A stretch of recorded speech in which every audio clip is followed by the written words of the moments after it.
बुद्ध के पास एक राजकुमार दीक्षित हो गया। दीक्षा के दूसरे ही दिन किसी श्राविका के घर उसे भिक्षा लेने बुद्ध ने भेज दिया। वह वहां गया।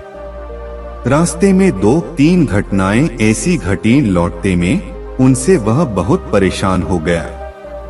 रास्ते में उसके मन में ख्याल आया कि मुझे जो भोजन प्रिय हैं, वे तो अब नहीं मिलेंगे।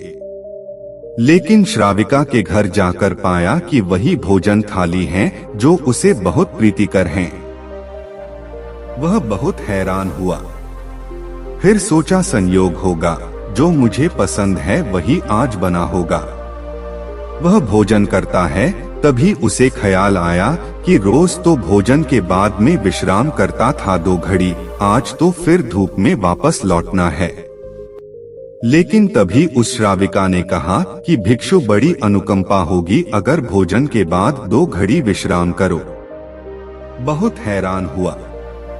जब वह सोचता था यह, तभी उसने यह कहा था। फिर भी सोचा संयोग की ही बात होगी कि मेरे मन भी बात आई और उसके मन में भी सहज बात आई कि भोजन के बाद भिक्षु विश्राम कर ले।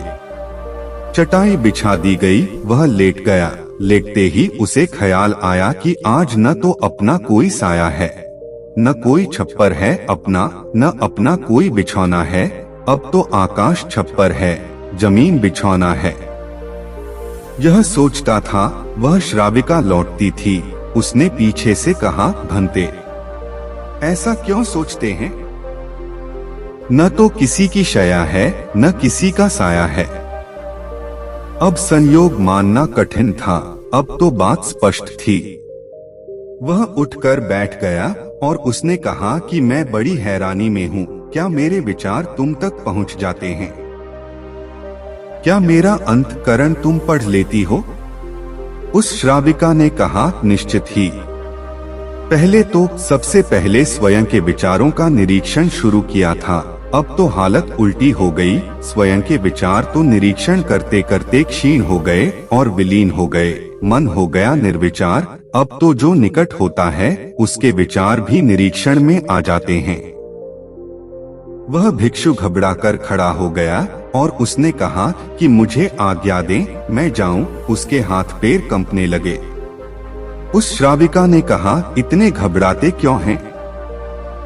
इसमें घबराने की क्या बात है? लेकिन भिक्षु फिर रुका नहीं। वह वापस लौटा। उसने बुद्ध से कहा, क्षमा करें, उस द्वार पर दोबारा भिक्षा मांगने में न जा सकूंगा। बुद्ध ने कहा, कुछ गलती हुई, वहां कोई भूल हुई।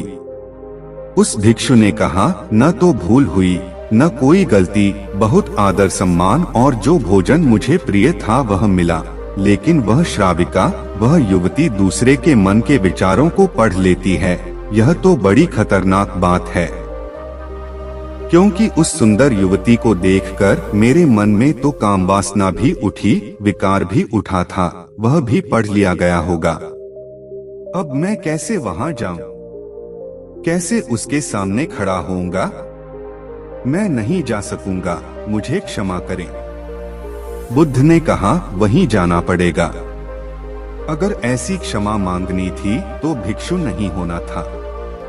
जानकर वहां भेजा है, और जब तक मैं न रोकूंगा तब तक वहीं जाना पड़ेगा। महीने 2 महीने, वर्ष 2 वर्ष, निरंतर यही तुम्हारी साधना होगी। लेकिन होशपूर्वक जाना, भीतर जागे हुए जाना और देखते हुए जाना कि कौन से विचार उठते हैं, कौन सी वासनाएं उठती हैं। और कुछ भी मत करना, लड़ना मत, जागे हुए जाना, देखते हुए जाना भीतर की क्या उठता है, क्या नहीं उठता। वह दूसरे दिन भी वहीं गया। सोच लें उसकी जगह आप ही जा रहे हैं, और वह श्राविका आपका मन पढ़ लेती है। और वह बहुत सुंदर है, बहुत आकर्षक है, बहुत सम्मोहक है, और वह मन पढ़ लेती है आपका। हाँ, मन न पढ़ती होती, यह आपको पता न होता, तो फिर मन में आप कुछ भी करते। आज क्या करेंगे? आज आप ही जा रहे हैं, उसकी जगह भिक्षा मांगने रास्ते पर आप हैं। वह भिक्षु बहुत खतरे में है, अपने मन को देख रहा है, जागा हुआ है, आज पहली दफा जिंदगी में वह जागा हुआ चल रहा है सड़क पर। जैसे जैसे उस श्राविका का घर करीब आने लगा, उसका होश बढ़ने लगा। भीतर जैसे एक दिया जलने लगा और चीजें साफ दिखाई पड़ने लगीं और विचार घूमते हुए मालूम होने लगे। जैसे उसकी सीढ़ियां चढ़ा, एक सन्नाटा छा गया। भीतर होश परिपूर्ण जग गया। अपना पैर भी उठाता है तो उसे मालूम पड़ रहा है, श्वास भी आती जाती है तो उसके बोध में है। जरा सा भी कंपन विचार का भीतर होता है, लहर उठती है कोई वासना की, वह उसको दिखाई पड़ रही है। वह घर के भीतर प्रविष्ट हुआ, मन में और भी गहरा शांत हो गया। वह बिल्कुल जागा हुआ है, जैसे किसी घर में दिया जल रहा हो और एक एक चीज कोना कोना प्रकाशित हो रहा हो। वह भोजन को बैठा, उसने भोजन किया, वह उठा, वह वापस लौटा, वह उस दिन नाचता हुआ वापस लौटा। बुद्ध के चरणों में गिर पड़ा और उसने कहा, अद्भुत हुई बात। जैसे जैसे मैं उसके निकट पहुंचा और जैसे जैसे मैं जागा हुआ हो गया, वैसे वैसे मैंने पाया कि विचार तो विलीन हो गए, कामनाएं तो क्षीण हो गईं, और मैं जब उसके घर में गया तो मेरे भीतर पूर्ण सन्नाटा था। वहाँ कोई विचार नहीं था, कोई वासना नहीं थी, वहाँ कुछ भी नहीं था। मन बिल्कुल शांत और निर्मल दर्पण की भांति था। बुद्ध ने कहा, इसी बात के लिए वहाँ भेजा था, कल से वहाँ जाने की जरूरत नहीं। अब जीवन में इसी भांति जियो जैसे तुम्हारे विचार सारे लोग पढ़ रहे हों। अब जीवन में इसी भांति चलो जैसे जो भी तुम्हारे सामने है वह जानता है, तुम्हारे भीतर देख रहा है। इस भांति भीतर चलो और भीतर जागे रहो।